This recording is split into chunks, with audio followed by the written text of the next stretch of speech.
Yo, yo, yo, good evening. It is Wednesday, 8 p.m. UK time. I'm Ellie Upton. This is at UP Fitness Live and our live Q&A. I'm here to answer any questions, queries about any of our products, our one-to-one products, our gym locations, our online products, including just general chat about nutrition, social media, diet, supplementation, and anything else that you think, where did that come from? Think that you may need to know and that may help you out here in 2019 with all the crazy little fads, trends, and everything else that's going on in the fitness industry. So, loads of you coming in as always.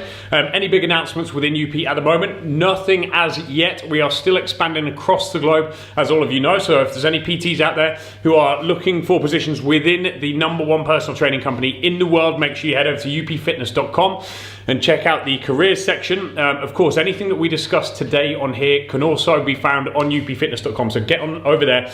You can use the search bar up in the top right. If there's any particular supplements that I mentioned here, you can get in there and check everything out. And we have our first question come in from, let's have a look. Booch Bites, how to get over a plateau in weight loss. Depends what you're doing, you know, how many training days do you have? What is the volume of your training? Have you fluctuated your training through intensification and accumulation? How low calorie are you dieting? Have you introduced carb cycling? There's a million different ways to get past that. You need to look at what you haven't done yet and try it would be the easiest way to try and define that and break it down. Najib, I want to ask one question. You can 100% ask one question. Hannah, fresh hair, thank you. I went and got stuff done. Hi, is there such a thing as a metabolic window? Rishi, I think you might mean anabolic window there rather than metabolic window. And if you do mean anabolic window, I would imagine you're kind of asking about the golden time post-workout when you're likely to uptake nutrients slightly better. In my opinion, whether it's an anabolic window and people say, you know, it's an hour, it's this, it's that and the other, whether it is that definitive, I don't know. However, yes, you are going to be more sensitive to things like carbohydrates after depleting yourself somewhat of glucose during a training session. So absolutely, yes, potentially there is some form of an anabolic window where you're going to make the most of the nutrients you take in post-workout, namely carbohydrates. Najib, tell you about creatine, please. What would you like to know? Creatine is very, very good for helping to improve your performance in the gym. It's very, very good for helping to offset fatigue. It allows the regeneration of ATP, adenosine triphosphate, by providing a phosphate for that process to steal during training. It's also very, very good at preventing osteoporosis. So again, a lot of females out there should be taking it. It has a whole host of benefits. So yeah, you should be taking it. If you can get on over to at UP Fitness Live. Not at UP Fitness Live, I'm tying my words up all sorts today. Go over to upfitness.com, type in creatine in the search bar and you'll see our creatine supplement. Now I would recommend 5 to 10 grams post-workout when you train. The reason I say post-workout, again, comes slightly down to what we were talking about with that anabolic window. Your cells, muscle cells, are going to uptake nutrients far, far better in that time after a training session. Butch Bites, no problem, not at all. More and more and more and more and more. For anyone who has never been into one of these before, if you see me going quiet and scrolling up and down and looking slightly cross-eyed at the screen, it's because I'm looking at the rest of the questions. Obviously, I see everything that comes in here. You guys only tend to see what's happening with regards to the questions, etc. urbanlifecoach.co.uk. Should we bother with cardio? I'd actually say yes, of course. Now, it's not necessarily, cardio is not just about getting lean. It's not just about the body shape. It's also about keeping yourself healthy. I absolutely do think you should be doing some form of cardio, whatever that is for you. It should be a fast walk in the morning. Is it a cycle? Is it a swim? Is it skipping? Is it running? Whatever that happens to be, yes, I do believe you should be doing it, and you should be doing it regularly, 2 to 3 times a week. Some kind of moderate to high intensity cardio is going to do you the world of good and is going to prolong your life. So yes, absolutely.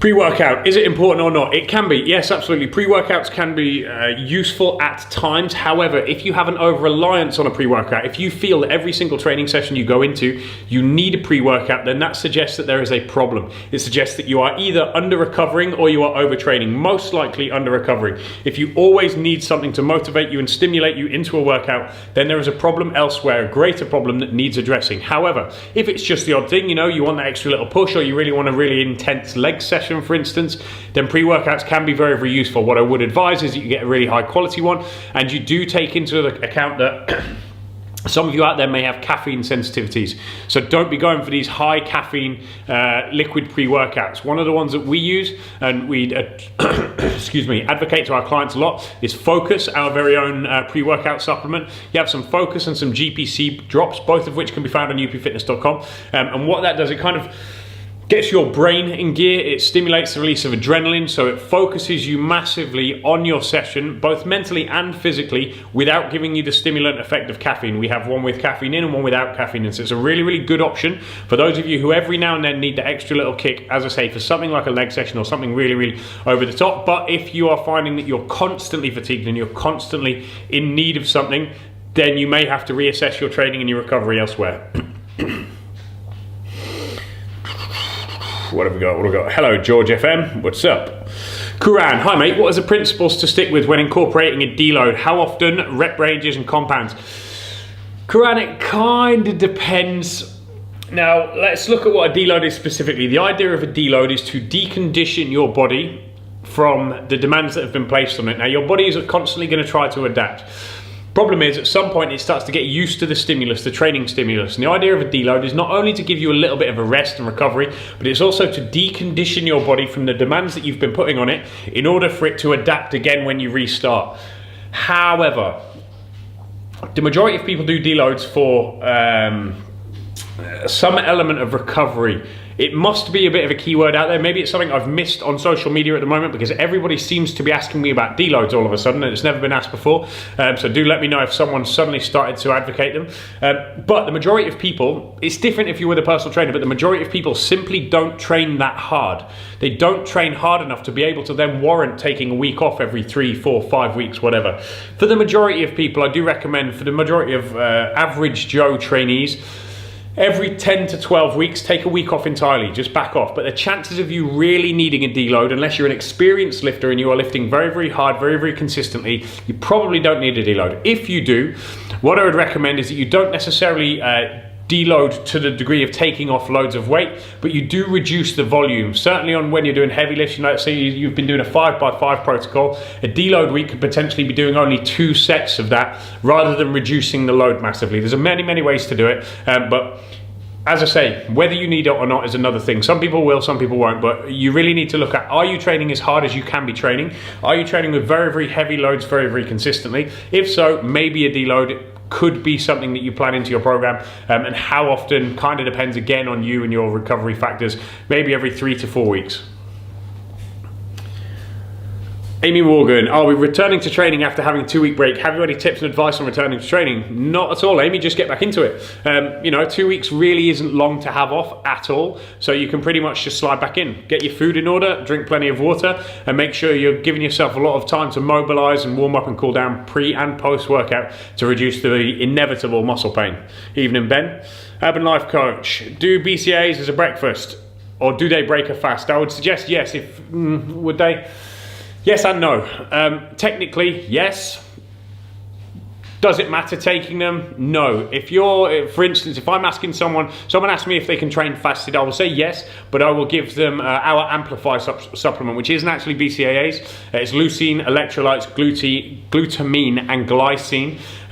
It does break their fast. Technically, it breaks their fast. It gives their body nutrients, but it's just basically offsetting muscle fatigue, offsetting muscle breakdown or excessive muscle breakdown, and potentially controlling cortisol levels. So it is technically breaking a fast, but would I define it as officially breaking a fast? Probably not. Evening, Kaylee. Najib, how to relieve for workout fatigue? Lots and lots of sleep and stretch adequately. Make sure you're also eating correctly. If you're not eating enough, you're going to find that DOMS is prolonged massively.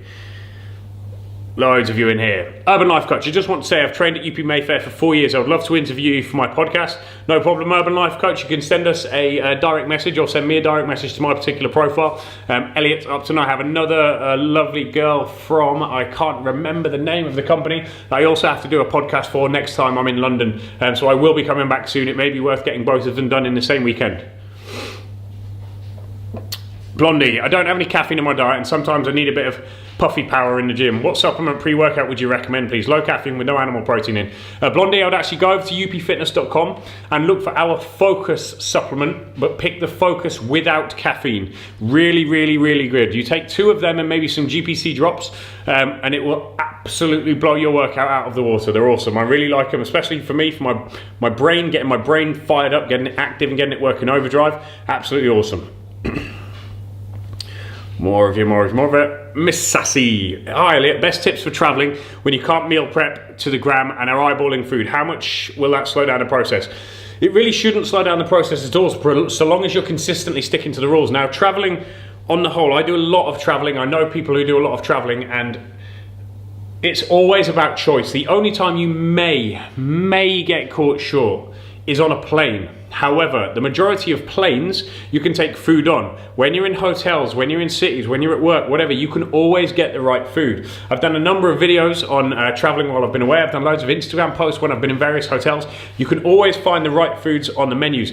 Now, the easiest thing to do is look at what you're eating, what you know to be true, and what I try to teach everyone on the Live Up programs. If you want to get any information on that, give me a shout and I'll give you a little bit of a breakdown of what that is. On the Live Up programs is I teach the trainees in there to create habits and start eyeballing food, to know exactly what gets them lean and how to essentially guess what it is when they're looking at it in a restaurant or this, that and the other. It's always about portion control. The fact is, you're not often going to be traveling for that long. When you are traveling, it really isn't that hard to stay on track. Learn to eyeball the food that you are measuring. So if you are tracking, if you're tracking things gram for gram, look at it and think, okay, roughly how big is that? Use your hands as a measure. Is it 3 fingers worth? Is it 4 fingers worth? Is it a palm's worth? Is it a thumb's worth? Is it the thickness of my wrist? Whatever. Is it the thickness of my fist? Start trying to eyeball it and think, right, well, that's what I know is in this meal. I know I'm having 2,000 calories a day. If I'm having 4 of these meals, you can still do that while you're traveling. It's just about doing the kind of thinking a bit logically while you are tracking. That makes traveling very, very easy, because ultimately, if you feel like when you're traveling and it's not just water retention, if you think, do you know what, I'm putting on a little bit of fat here, then guess what, just reduce some calories, reduce the portion sizes a little bit, and you'll find that you hit the nail on the head pretty quickly. Hi mate, after a length of time in a calorie deficit, would it be beneficial to increase calories for a period of time and cycle calories and carbs when metabolic training for fat loss? Yes, absolutely it would. You don't necessarily want to be too low carb for too long, and regular spikes out of that, or too low calorie either, regular spikes out of that can be very, very beneficial. Now, how regular depends on the size of you, how much muscle tissue you're carrying, how lean you currently are, what your training output is. Are you training very, very regularly? Are you training quite irregularly? Are you training very, very intensely? Are you training high volume, or are you training low volume? These things will all have some pull on how regular these spikes should be and how big these spikes should be, but that's something you're going to have to experiment with. But to break that down, essentially, yes, if you are low calorie dieting or low carb for any length of time, it is going to be very, very beneficial to either reverse diet back out and then go back down again, or spike up and down for periods of a day, 2 days, whatever it happens to be. Logan, any advice on how to track clients' progress and manage multiple clients effectively? Yes, first and foremost, you make sure that you have systems in place in order to take on a high volume of clients but still provide the value that they're paying for. And this is the key, because so many trainers out there, so many online trainers spout so much bollocks about how much value they are going to provide a client. Then they take 500-600 quid a month off them, and then they don't provide that value. Now, it's just a sales pitch. The important thing is that you must provide value to your clients, and that system is essentially going to be down to you, how you work, how your brain works. What I would suggest is that there's a lot of apps out there right now that allow you to deliver your programs, your nutrition, everything in one part, but ultimately you need to look at what you find easy and what you truly understand and can explain to clients. When you understand it fully and you can explain it to clients easily, they will find it very, very easy. Create that, make it a system, an efficient system, and then you're going to be able to take on a high volume of clients. That's much, much more easily said than done. I'm about to start doing a load of seminars. I've almost finished the content. I'm just finishing off the physical part of the content. I'm about to do a load of seminars over the UK, and I will basically explain how I do all of this, how my specific technique for managing high volumes of clients, we're talking up to 1,000 and only really doing 1 check-in day a week, all sorts of things going on. I show you how I manage that sort of thing. and give you a new thought pattern, a way to think about it. So it'll be worth keeping an eye out for that. But my suggestion is figure out what your approach is. How do you do it best?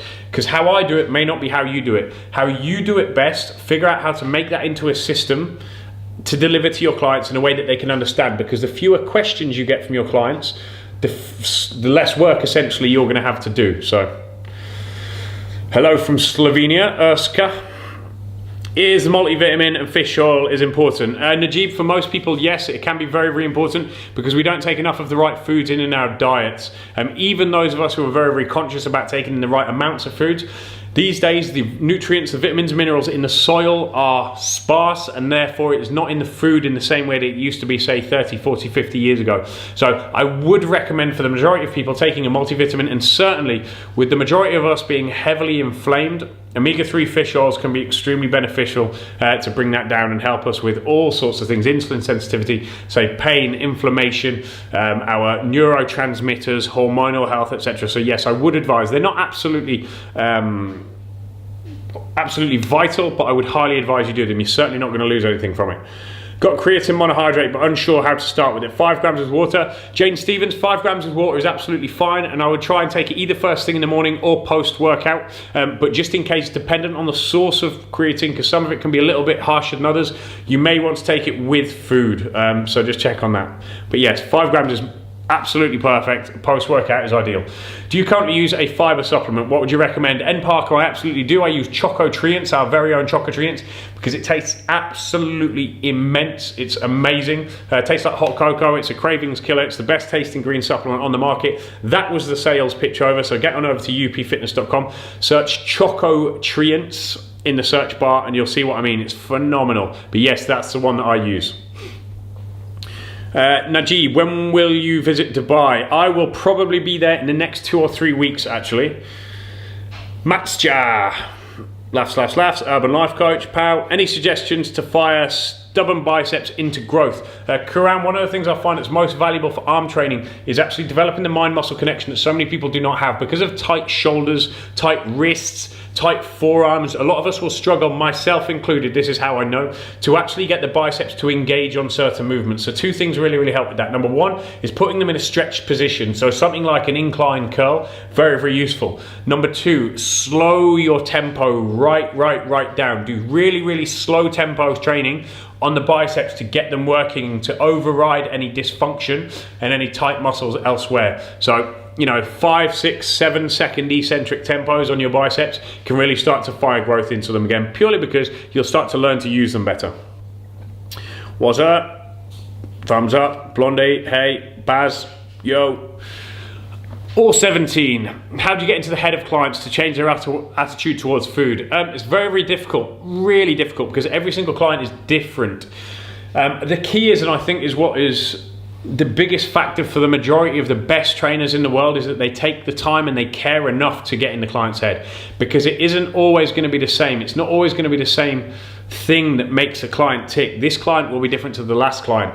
The difference between the good trainers and the great trainers are the great trainers genuinely care, and they spend the time to try and figure out how that individual client's head works. And that's tricky. You know, it can be exhausting, and you can carry an awful lot of weight as a trainer. You know, you carry both the positivity and the negativity of every single client you ever train.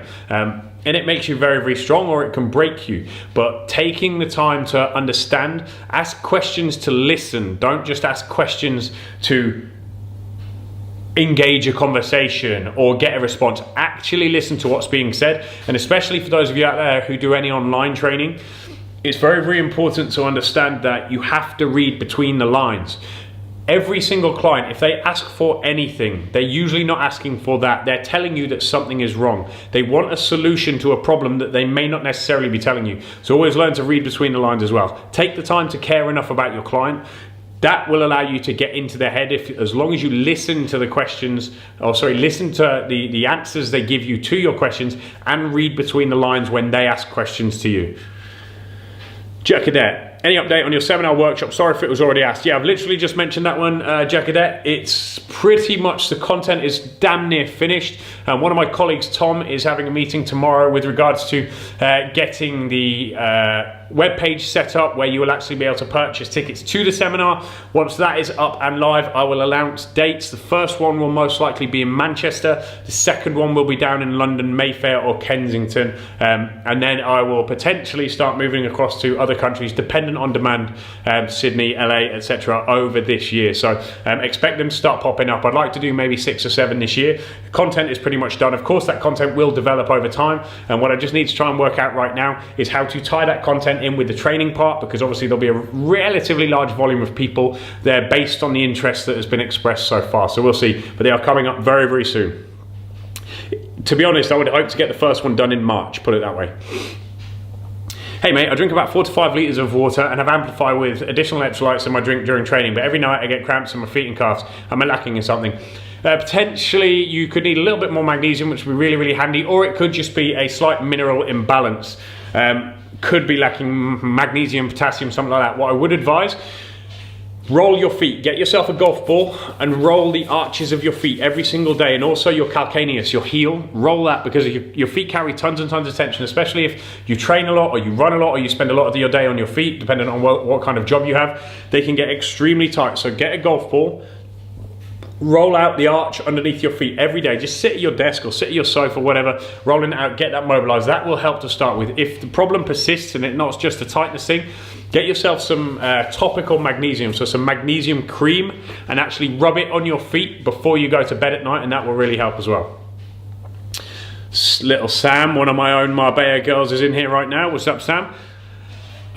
Europe coach Stella. Hi, what do you do if a client doesn't lose weight but the workouts are good and talking about nutrition it seems to be all right? Seems to be is a roundabout word. Now, it depends on how good you are with your clients in general. Now, for me, if a client is not getting results, I know 98% of the time that they are not doing what I've asked them to do. Like, that's a given. I'm at a stage in my career now where I know whether a client is doing what they are supposed to be doing or they are not doing what they're supposed to be doing. The majority say they will, but tend not to. Again, this is what I mean earlier when I say read between the lines. However, let's say, for instance, you have no way of telling whether they are doing things right or wrong. You need to look at a few things that I find loads of trainers don't do. Number one, are you properly tracking their workouts? Because a lot of trainers who think it's okay to just blindly make up programs, there is no progressive overload in there. You need to be tracking every single rep, every single weight of every single session they do and making sure they are progressing. That's number one. Number two, if you think they're doing everything right with their diet, change it dramatically. And that will give you an idea. So if you've already taken them down relatively low in calories, try taking them really, really high in calories. See what happens, because if they are complying, you will see a difference. Now, one of two things is going to happen. If you've gone low calorie, but they actually, and then you take them high calorie, they're either going to lose a load of fat because you took them too low calories, or they're going to start gaining fat, and then you know you can start finding a maintenance. You may have just got your decision wrong in the first place. There's a number of different things there, but number one, make sure you're keeping your records properly. Number two, adjust the diet up and down massively in order to try and find, and obviously give things a chance to work, in order to try and find a potential problem there. Have you gone too low already? Have you gone too high? Whatever it may be. That will then potentially define whether the client is compliant. Because if a client isn't compliant, dietary changes, if you fluctuate, say, 1,000 calories both up and below where you currently are, there's a good chance that the client won't change if they're not being compliant, which is then you know the client is talking rubbish. Michelle, can you suggest an alternative for reverse sled pull? My gym doesn't have a sledge. What would be a good way? You could even put a treadmill up to max incline and walk backwards on it. That would work really, really well. If not, quite difficult. There's a few. You know, you just use something else. A reverse sled pull are awesome because they're great for loading the quads, especially the VMO. I actually really like them for a bit of knee rehab work. But if you can't do them, don't stress it. What have you got in your gym? Use that instead. If you've got ropes, have you got kettlebells, have you got treadmills? Can you do sprints? Can you do bike sprints? Can you do rowing sprints? Anything like that. Try and play with what you've got. If not, turn around on a treadmill, walk backwards up a really, really steep hill. You'll see what it does to your quads pretty quickly. Or 17, who are the seminars for? So I've actually planned the seminars to be very, very inclusive of everyone. The idea of the seminars is basically to break down the Live Up program to a degree, and let people see how I choose to train my clients, how I choose to create programs, and why I choose to create them that way, the thought patterns behind it. This means, and the goal for me was to have an audience that, in an audience of say 50 people, 100 people, 1,000 people, whatever, I will have someone in that audience who has never trained before, who doesn't know anything about diet.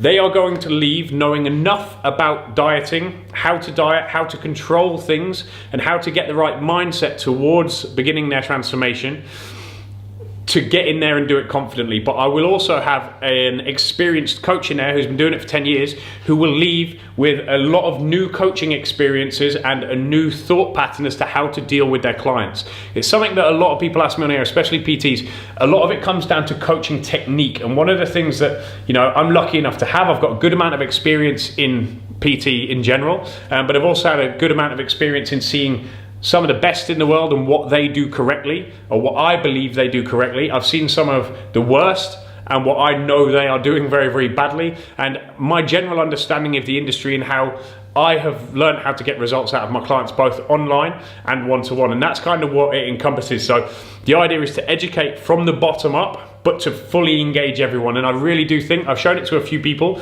and I really do think it is going to do that quite well. So it's aimed at everybody, everyone can come. Tips for pushing through the burn. When you think you are going to give up, just do 2 more. Simple as that, because you'll be surprised. You'll do the 2 more and then you'll think, can I do 2 more? It's a simple thing. It's like one of those things when you want to learn how to hold your breath for longer. Wait until you think you can't possibly hold your breath for any longer, then count to 5. You'd be amazed.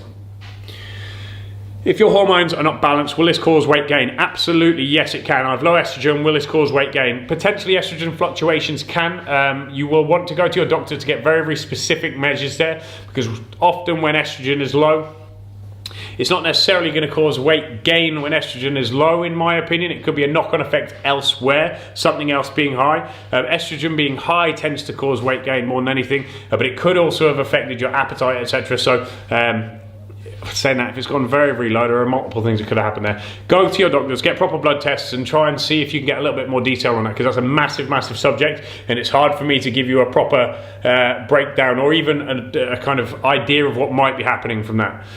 Jess, hi Leo, I know you advocate taking magnesium supplements, but what is the difference between UltraMag and magnesium L-threonate? It's the chelate, basically, it's the amino acid that it's combined with. They will be absorbed in slightly different ways. Now, L-threonate specifically will actually cross the blood-brain barrier. So a lot of things in your body don't go from the blood into the brain because it would damage the brain. Magnesium L-threonate actually helps you do that, so it's very, very, very good for calming down a frantic brain. If you're a thinker when you go to sleep, if your mind goes, wah, goes crazy, magnesium L-threonate can be very, very good from that, whereas something like UltraMag is going to stimulate the sympathetic nervous system, parasympathetic nervous system, and it's going to start to shut everything down. It's going to shut your body down, it's going to calm your nervous system, it's going to help you relax properly. So they do 2 slightly different things. Ultimately, both are going to really help you recover better, both are going to help you sleep better, but the chelates, what they are actually bound with, means they're absorbed in slightly different ways.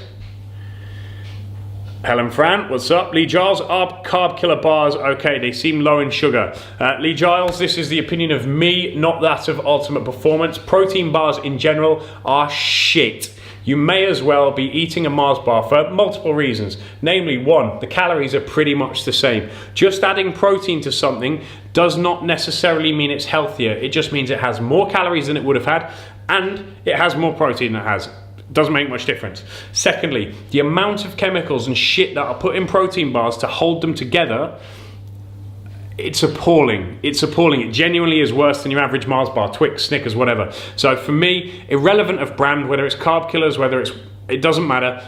Don't do protein bars. It's not smart. Have real foods. What I try to advocate to everyone on the Live Up plan, and one of the reasons that the program gets such good results and sustainable results, it changes habits, is because I teach people really, really simple rules. One of those main rules is eat foods, not products. Okay, sit there while you're watching this and define between those 2. Eat foods and not products. Simple as that. You're welcome, Europe. Helen Fran, what should I eat post-workout? Whatever you like. I would suggest something relatively high in carbohydrates, you know, something like rice or a potato, jacket potato, something like that, and some lean protein. Logan, follow up to your question on getting in the client's head. What questions might you ask to understand where they are coming from? It very much depends on the particular situation. What questions would I ask? You know, you should be looking at their PAR-Q and looking for any alarms. When they have done an initial assessment, you should be looking, is there anything here that suggests they have bad habits? Do they have bad food habits? You know, what do they often cheat on? What do they find? Do they binge? Do they drink? Do they sleep badly? All of these kind of things, and it's going to start to steadily paint a picture. That's a huge, huge subject, that one. But it's one that maybe we can add to a later seminar, but it's a huge question, huge question. From experience, what is the main reason women don't put on loads of lean muscle other than hormones? No, that is the main reason, testosterone. Simple as that. There's no crazy stuff going on behind that. It's pretty much testosterone. Do you believe in these quick 15-minute daily HIIT sessions? Little Nemoid, I believe in them because they get people off the sofa. Like, for the majority of the people who do these 15-minute HIIT sessions, these are people who otherwise probably wouldn't be exercising because they don't like leaving the house, or they don't want to go to a gym because it's a scary place, or blah, blah, blah, blah, blah. If by watching some charismatic young man on TV gets you off the sofa and gets you exercising for 15 minutes per day, I am 100% all for it. My issue with stuff like this is, number one, the people who advocate this are relatively incompetent coaches in general. Number two, applying that amount of high intensity, high impact interval training to the body, and especially untrained bodies, bearing in mind the demographic that this is usually aimed for, is inevitably going to cause injuries to wrists, ankles, backs, hips, you name it. It's going to screw everything up because it's too much impact too often. So there's two sides to that coin. There is always a balance. It has a lot to be thanked for, it has a lot to be proud of, but there's also a huge hole in the application of these approaches. So, good and bad. Please advise on the top 3 essential supplements for muscle building. If you were going to ask me for 3 supplements to build muscle, I would say Amplify as an intra-workout. I would say some form of protein post-workout, whether that be whey or pea protein or rice protein, something like that. And finally, I would suggest magnesium to maximize your recovery, because if you are not recovering, you are not going to grow. If you are not recovering and not sleeping correctly, you're going to be less insulin sensitive. Your nutritional input is going to be less effective with regards to building muscle. H-IBS. I've been training for a few months, advised to add weight to each rep and work on different muscle groups per workout. I've seen improvements, but is this the most effective way of training? There's many ways to skin a cat. I personally prefer lower volume, higher frequency workouts. By that I mean doing a full body style workout each workout or thereabouts, not doing crazy amounts of volume on each muscle group, maybe 4 to 8 sets, but doing that more regularly, 3 to 4 times a week. For me, I've always found that is the most effective way, and for 99% of clients is also the most effective way. The differences with that is sometimes if you're an assisted athlete, you're taking some extras, you may be able to get away with training once a week, you know, do the traditional body part splits, because your body is not necessarily going to lose muscle in the same way as a natural athlete. But for me, full body, lower volume, higher frequency, that's ultimately the best way. However, if you're new to training, you're pretty much going to adapt to anything. So get in there and do what you enjoy to make you consistent. Mary, having carbs in your diet, will this give you less definition? No, absolutely not. Having too many carbs or too many calories in general in your diet is going to give you less definition. Having carbs in your diet is going to do nothing but help you build muscle and burn fat when done correctly and when done in the right amount for you specifically. Charlotte, my legs and arms form muscle very quickly, but would like to look slimmer. Should I still progress in heaviness of weights in the gym? Is it due to genetics, or am I weight training too much, too heavy? Charlotte, it was probably nutrition, and you should always be aiming to lift heavier. You may well just be eating too much. If you're growing that quickly, you may just be eating too much. You may need to bring your protein intake down ever so slightly, and you may find it levels you out a little bit. What starts to happen when you have a deficit higher than 500 calories? Not anything necessarily. Some people may start to get overly fatigued. 500 is just one of those numbers that people use as a ballpark. Oh, create a 500 calorie deficit from your maintenance because that's going to elicit fat loss. Yes, it will, absolutely. But is it necessarily going to mean you're going to be super fatigued and you're going to be ruined and you're going to be wrecked and all of these things that go along with low calorie dieting? No, it doesn't. You may be able to drop 1,000 calories, 1,200 calories below your maintenance and still feel absolutely fine. You may be able to go 1,000 calories above your maintenance and not gain weight. It's weird. Some ways these things happen. There's not necessarily anything going to happen. It's not like you're suddenly going to die. So try it and see. I eat protein bars and chicken, but was told chicken also has chemicals. It sure does. So at least with the protein bars and keep track of calories, what do you think? Absolutely not. Mary, if you have any intention of getting in shape, get rid of protein bars and eat proper foods. To say that you're eating protein bars because chicken has chemicals in it, I can't even come up with a metaphor to explain why that's relatively silly. Stick to real foods, not protein bars, please. If you genuinely want to get something out of your training, ditch the protein bars and stick to proper foods. Najib, you're welcome. Charlotte, also I've stopped dairy following yours and my PT's advice, but I treat myself to an occasional cappuccino. Which dairy-free option is best? Oat milk, coconut milk, almond? Coconut milk, it'll probably taste nicer. How do you get new trainees to know what a 300 calorie deficit? Sorry? How do you get new trainees to know what a 300 calorie deficit, etc.? All 17, give me a little bit more information on that. It doesn't quite make sense to me. Just give me a little bit more on that. Man, Chocotreats sounds nice. Chocotreats is epic. It's absolutely amazing. Get on over there. You can add it to protein pancakes. You can make hot cocoa with it. Adding it to a bowl of oats is also absolutely epic. It's amazing. Highly recommend it. We all know my lifesaver here, sparkling water.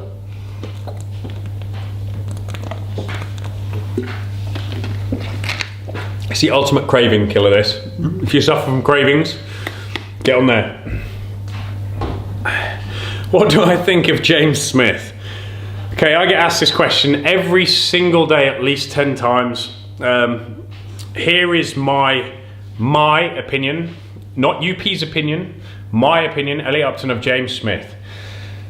First of all, he's a very, very smart guy. You know, he's struck lucky a little bit, but he's worked hard and he's been consistent with his content and he's quite smart. I don't necessarily think he realizes how smart he is, but you know, you can't have someone who is that witty, has that perception of things going on in the fitness world and on social media and delivering content that's so engaging and hilarious without being pretty intelligent.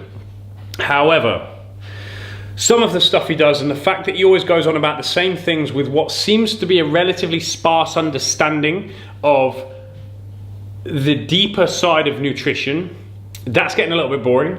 You know, just swearing and calling everybody out and doing this and bitching and blah, blah, blah, and calories in, calories out. It's boring. Yes, in an ideal world, it would be amazing if it was as simple as calories in, calories out. Calories in, calories out is the basis for fat loss, yes. However, there is an awful lot more to how many calories you should be taking in or your calorie output. Now, this comes down to hormones, digestion, medications, past history, you name it. There's a million different things going on there, which he seems to overlook, and to me that highlights a little bit of a lack of knowledge on certain things. Now, don't get me wrong, the guy knows a certain amount about the things he knows about, but other stuff he should just, you know, kind of back off a little bit. So I think he's very, very smart, very, very funny. He has a great perception of and a view of things, and he puts it across in a certain way which I think is engaging, and he's done really, really well, and he's been consistent. You know, the guy's worked hard, so credit to him. I don't think he knows anything like what he thinks he knows, and he really does show that in some of his posts. And finally, with regards to how smart I think he is, and I don't think he really knows, his main selling point is that he's a bit of a bad boy. You know, he advocates this, he advocates that, and he bitches about everybody for mis-selling all of these products to the world. However, what James Smith does is tells you exactly what you want to hear to sell his product. Simple as that. He tells you what you want to hear, so you will buy into him and buy into his product, because you say, do you know what? I relate to this guy. He understands me. He drinks too. He does this. He does that. Why? Because he's telling you what you want to hear, not what you need to hear. And there is a huge difference. And this is a typical sales technique for decades in every possible industry. Tell the client what they want to hear, make them feel good about the shitty choices that they make, and they will relate to you and trust you. It's that simple, in my opinion. The fact of the matter is, if you don't stand for anything, you don't matter to me. He stands for calling out all of these essentially liars, cheats, marketers, scammers on Instagram, on social media, which is phenomenal. Great, awesome. We've all been doing it for years. He just does it better and funnier, and he's really gained some traction with it. So all credit to you for that, James. But what people need to see, and especially the people that really buy into him, is that he's doing exactly the same. He just might not realize it, and certainly the market doesn't quite realize it. He's just saying, I know this is what you want to hear, so I'm going to tell you so you feel better about the shit decisions you make. Anyway. Would you tell a new trainee to cut 500 calories, for example? Seems like a massive ask for people learning about nutrition, or just avoid the calories conversation. Depends the level of beginner. If you have someone who's an absolute beginner, I wouldn't even necessarily take calories away. I would teach them how to track. I would start educating them as a priority, because the more education a client has, I go into this in this seminar an awful lot, the more education a client has, the better their chances of being compliant with a particular diet. When they understand why they do it, they're more likely to do it because they see the logic behind it. Dieting is an emotional thing. An emotional thing that is only ever prevented, its compliance is prevented by emotions. I felt like I needed this, I felt like I needed this, I felt like I needed this. If you can teach them why they feel like that and why certain things happen, they'll be far more compliant. So with regards to the calories, I teach them how to track their food. When I know that they can track their food and they have an understanding of calories, what calories are, how they work, etc., then I will potentially say, right, this is how the laws of thermodynamics work, and when we take calories away, potentially your body is going to use calories from elsewhere. So here's what we're going to try. We're going to take just 250 calories away. Why not more to burn fat faster? Because you will experience, and you'll hear me talk about this in the seminar loads, you will experience an element of dietary pushback where your body starts to reject the actions you're taking. It pushes back harder. So is it worth taking loads away if it means you're going to encounter loads of resistance? Things like that. So I just take it slowly, step by step, if it's a beginner client. If it's a client who has a good grasp of dieting, they've done it before, which is a lot of people, you can potentially be a little bit more aggressive with your approach, but it very much depends. James Smith plays on cognitive bias. Exactly, there we go.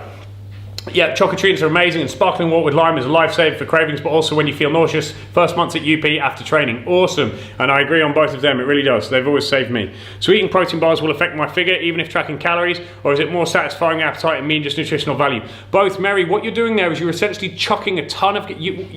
your justification for not eating chicken was the chemicals in it. The chemicals that are put in protein bars to hold them together are known to damage the gut lining and to ruin the gut. They're going to reduce the absorption of so many other nutrients. They're potentially going to cause you elevated estrogen issues. They're going to cause you water retention. They're going to cause you poor sleep.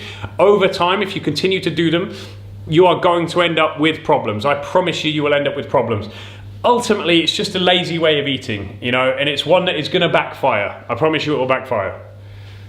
Jess, what's up? Smike, are there any apps on the market that you would recommend for people when working out, e.g. 5x5 weight training, etc. programs?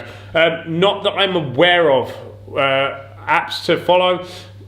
It's difficult because everything works very, very differently for different people, so I wouldn't necessarily advocate one app versus another. What are the best nutritional studies to take as in certifications or university? For me, experience, nothing has ever beaten experience, and just doing it with as many people as possible. If I were to pick one as a certification, I would suggest Precision Nutrition. Go and check out Precision Nutrition, really, really good. John Berardi, very, very smart guy, and his whole team, very, very good. They put things across very, very well. Highly recommend that. And again, you go and find the meal planning book that we recently wrote last year. Nick wrote a book with regards to how we plan meals at UP, and it's a really, really easy way of working out nutrition for a transformation. Do you work around small injuries on liver? We can. It depends to the severity, because obviously it's only £50 per month. The Live Up program is a transformation program, a very effective transformation program for £50 per month, but that does mean that you have limited interaction with regards to specific issues. That's more suited to one-to-one. If it's a little niggle, then absolutely, you know, so I've got a bit of a sore shoulder, then I'm gonna say, do you know what, for the next 2 or 3 weeks, don't do your shoulder work, or, you know, have a look at some exercises that don't hurt and do them instead. With regard to remedying things and fixing them as we go, it's something that we're quite limited with because of the input that I can have for that price point. You're welcome, Mary. How much cardio would you recommend for someone trying to gain muscle and lose body fat? Going to the gym 3 times a week, weight training. Things with cardio, keep them short. You know, if you're trying to gain muscle, 20-30 minutes a day, let's say 2 to 3 times a week is more than enough. Cardio is really, really help you train better. It's going to give you better pumps. It's going to deliver nutrients better. So don't avoid it when you're trying to build muscle. Just make sure that you're training heavy and progressively during your weight training. That's going to create the demand for you to actually put on slabs of muscle as opposed to break it down and turn into essentially an endurance athlete, which is usually what people are worried about. So make sure you're lifting heavy. Cardio 2 to 3 times a week as needed, moderate intensity, get your heart rate up. You know, think about training your heart, actually use it. It's going to improve nutrient delivery, it's going to help every other part of your training, so don't be too scared of it. Who do you recommend following concerning rehab stuff? At MoveU Official. Really, really good, really smart guys, really, really engaging, really, really funny. At MoveU Official. You'll see a few posts of theirs on my profile if you want to pop over there. Now, can you let me know when the seminar is? It sounds like I'd learn a lot. I'll be announcing them on here. I'll be announcing them on the live feeds, which happen every other week at Wednesday, 8 PM. We'll also put some, I'll put it on my own profile at Elliot Upton. I'll be plastering it all over every possible avenue I can. You may see it on the at UP Fitness Live main page. It depends if it gets the approval of the big boss man, Nick Mitchell, but we will see. Can people with cerebral palsy gain the shredded look? Potentially, yes. I mean, again, it's going to be coming down to diet, but you're going into a very, very specialist area. It depends on the severity of the condition you have. It certainly shouldn't stop you, basically. What would you say is your top tips for muscle growth as a beginner? Train progressively, so always aim to lift more and keep a track of your training. Number 2, rest well, make sure you are prioritizing sleep. And 3, be consistent and understand that it's going to take time. Those would be my 3 main tips for that, because it's very, very easy to try and get ahead of yourself, get impatient, try silly things, or not stay on a program long enough because you get bored, etc., etc. So just think about those things. Mary Gavin, you're excellent. Well, thank you very much, Mary Gavin. I actually do have a shoulder and trap issue. Standard, very, very common. I'll be seeing you soon in Live Up. Awesome. Are protein pancakes okay on phase 1 of Live Up? I would recommend for someone like protein pancakes, they're ideal post-training. Are they going to be optimal for breakfast? Not necessarily, but it's one of those things. If it ain't broke, don't fix it. If you are having protein pancakes for breakfast, for instance, and you are not getting the results that I need you to get, you're not getting the results that I expect from you, then I will say, what are you having for breakfast? You may need to change this, that, and the other. However, if you're having protein pancakes for breakfast and you are getting leaner and leaner and leaner and leaner and leaner and leaner, then I am not going to tell you not to have protein pancakes for breakfast. It's about being pragmatic. 2019, I'm going to be a little bit more forgiving on stuff like this, be a little bit more pragmatic and allow things to fit in with your life a little bit more to see how you go. I'm being kind like that. See how nice I am these days in my old age. Jess, D Hoot, Lauren Will, end of the questions again.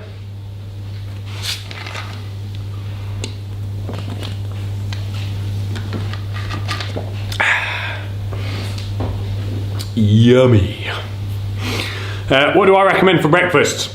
I don't necessarily recommend anything for breakfast. You know, I think one of the things that keeps people out of shape, one of the things that keeps people in a place where they're never going to be ripped, they're never going to be this, is that they think of meals as breakfast, lunch, dinner, and they think that breakfast should be toast or cereal or oats or blah, blah, blah, blah, blah. That's one of the things that keeps people out of shape, because one of the best breakfasts for the body and the brain is red meat and nuts, okay? I'm sure there's some vegans watching this. I will not engage that because obviously that's a personal thing, but red meat and nuts tends to be the best possible breakfast for improving body composition, improving mental cognition, improving productivity, balancing blood sugar throughout the day, reducing the likelihood of high appetite and cravings, etc. But of course, not everybody can stomach meat and nuts first thing in the morning. So the best breakfast is something that's clean, something that's calorie controlled, and something that you can stick to. Is it optimal for body fat? Is it optimal for muscle building? Not necessarily, but as long as you can stick to something consistently, you should still get to where you want to go, albeit maybe a little bit slower. Cam, I'm on 400 grams of carbs. I tried to increase to 420 and put on body fat, so switch to fats For the calories, as you suggested, when shall I try increasing carbs again? As only increasing fats for cows currently, thanks. And you may have hit your limit there, Cam, you know. What you've got to remember is that muscle tissue can only hold a certain amount of carbohydrate. Muscle tissue's only going to be able to hold a certain amount of glucose, so you may have hit your limit. So potentially start shifting fats up. You know, you can carb cycle, have lower days and higher days, you know, carb blast. So are you linear there? Are you having the same amount every single day, or are you taking some away on other days? Why red meat and nuts as opposed to something like salmon, nuts? Salmon, again, nuts, what I find is something with red meat is because things like carnitine in it, they're really, really good for the brain and really, really good for getting your body to use energy properly. Carnitine's great for mitochondrial energy transfer. So if you're taking in red meat in the morning, you tend to find that you're kind of supercharged. It's also quite rough with the digestive system, so you're going to digest it considerably slower than something, say, like salmon, which means the chances of you then getting hungry an hour and a half later are very, very slow. Whereas eating something lighter like salmon, you're still going to get the benefit of the fats, etc., but you are probably going to be hungry pretty quickly afterwards. And chicken, again, you're not really going to get a massive energy boost from chicken. Pretty dry, pretty low in fat, not got a vast amount in it. What are your recommendations for daily fluid intake, and how would you go about figuring out what would be your daily fluid intake? Al, I recommend for every male between 4 and 6 litres per day. Okay, there's no figuring it out, there's no crazy formulas. Between 4 and 6 litres per day for me is what I recommend. For females, I recommend between 3 and 4, say, give or take, depending on how big the female is, how much they're training, how much they're sweating, but 3 to 4 for a female and 4 to 6 for a male. How do you avoid cravings during the days and evenings? You try to make sure you get your diet right. You know, if you've taken away too many calories or too many carbs at once, you tend to find that your body will crave really, really quickly. So be aware of that. Don't go to extremes with your dieting, and you shouldn't get calories to this. You shouldn't get cravings to the same degree. Also, if you find that you are struggling with carbohydrate cravings specifically later in the day, leave your carbohydrate intake until later in the day. If it's general appetite, but most people who are really hungry in the evenings are not quite so hungry in the mornings. So leave it a little while till breakfast, or have smaller breakfasts, smaller lunch, smaller snacks, and then have bigger meals later in the evening. That can really help. Will I be eating steak and almonds if I join Live Up? Sounds awesome. You absolutely can. If you're eating steak and almonds for breakfast, a few of the guys, especially on there, are doing it. They're always the ones that get the best results. But I don't force you to do that. You know, it's a case of teaching you habits that you can live with for the rest of your life. It's not a case of forcing you to eat this or eat that. Of course you can if you want the optimal, the fastest possible transformation. But the idea is changing habits and getting you to that transformation as fast as we possibly can, whilst teaching you to sustain it long term. That is what Live Up is about. To be more specific, is shoulder tendonitis too serious for Live Up? Vil, as I've just said, I cannot give you remedial changes to your program for something like that. If you have tendonitis and you say it hurts on these exercises, all I can really do with Live Up is say, well, either don't do those exercises or do something similar that doesn't hurt. That's about as far as I can go with something like Live Up. Any more than that, you are going to have to purchase something like one-to-one where you can be more closely supervised. Post-workout, I am always starving and risk eating crap. What's the best thing to eat after weights and cardio? For me, I really, really, really love a massive bowl of oats. Really like a big bowl of oats. That nails it for me. Each one of you will be different. You know, I've recommended to clients in the past to make rice pudding because it really cures the sweet tooth. There's so many different things you can be doing. So have a play around. Just don't eat crap. The fact of the matter is, if you're going in post-workout and you're just going to try and shovel a load of donuts into your mouth, there's a good chance you haven't got the muscle tissue to do that. There's a good chance your gut is not in good enough condition to do that. There's a good chance that you're not lean enough to do that. So don't do that, because all that's going to do is make you fat, make you inflamed. It's going to slow down recovery instead of speeding it up. You know, one of these things that a lot of people turn around and say, oh yeah, but it's the carbohydrates, it's going to speed up my recovery, it's going to do this. No, it's not, because it's inflammatory to the gut. When the gut is inflamed, your body is not thinking about other stuff like repairing muscle tissue. It's thinking, I'm in trouble here. So put in good, clean, solid foods, and that will really help you out, but have them prepared. Are there any especially good sups for rehab? One of the best things you can take for rehabilitation or kind of pains with stuff like that is curcumin. It's massive and very, very effective anti-inflammatory. So take curcumin with every meal. That can be found on upfitness.com. You can also take things like glucosamine sulfate or megacissus, which are two supplements which can really, really help tendon issues. Tendon is white tissue, so it has very, very limited, if any, blood supply at all, which means they do not repair quickly. Thanks. I go to 300 on rest days, so 2 days during the week, staying at 400 the other days. So either continue with fats, Cam, or take your low days lower and your high days higher. Blast them. So work out what your average is and fluctuate them a bit more. You know, you can potentially take it up to say 600 on big days, big training days like a leg day or a full body day. Take it down to 100 on rest days and put it at 200 the rest of the time. Find ways to fluctuate it more heavily and you'll find you may get more out of it. You mentioned protein and fat should be separated. So for example, having leaner cuts of steak and getting the fats from nuts instead of fattier cuts of steak. No. That's not what I said. If in the past, if I've said the protein and fats should be separate, all I've ever said that is post-workout. And I mean, you know, don't go taking in a protein shake with half a ton of peanut butter in. Fats will help to stabilize blood sugar and slow down the digestion of nutrients. You do not want that post-workout. The rest of the time you do want that, so it's absolutely fine to eat protein and fats together. I highly advise it. What body fat would you recommend before eating in a surplus? Down from 25 to 20 in the past 3 weeks, eating in a deficit. I would suggest you need to be closer to 10 before you start trying to reverse diet. Healthy rice pudding, how do you make that? Rice, pan, overcook it massively, you know, add a bit of stevia, something like that. It can really help. I'm not a pro chef. You would have to ask someone else. One of my biggest, here's an interesting fact about me. One of the things I hate the most in life, and I don't hate many things, but I hate dumbass influencers. I do have a bit of an issue with general social media life, but cooking, I hate it so much. I can't stand it. So I'm not the person to ask with regards to recipes, but give it a go. There'll be some healthy rice pudding recipes up on the internet for sure. AP, what's your view on high def phaser lipo? It's for people who are too fucking lazy to train. Okay, thanks very much. Hope you don't live up soon. Okie dokie. See you soon. Joanne, yo, you found those nerve endings yet? Yeah, no, I'm actually playing with some now. You just can't see out of shot. The amount of stuff that goes on around this camera, you wouldn't believe it. There's 8,000 there, there's 8,000 there, there's 8,000 just down here. That was a good one, that. Yeah, no, loads of them. Right, we have 3 minutes remaining, folks, so we'll hit the 2-minute countdown. I'm going to quick fire the questions now, so fire them at me really fast.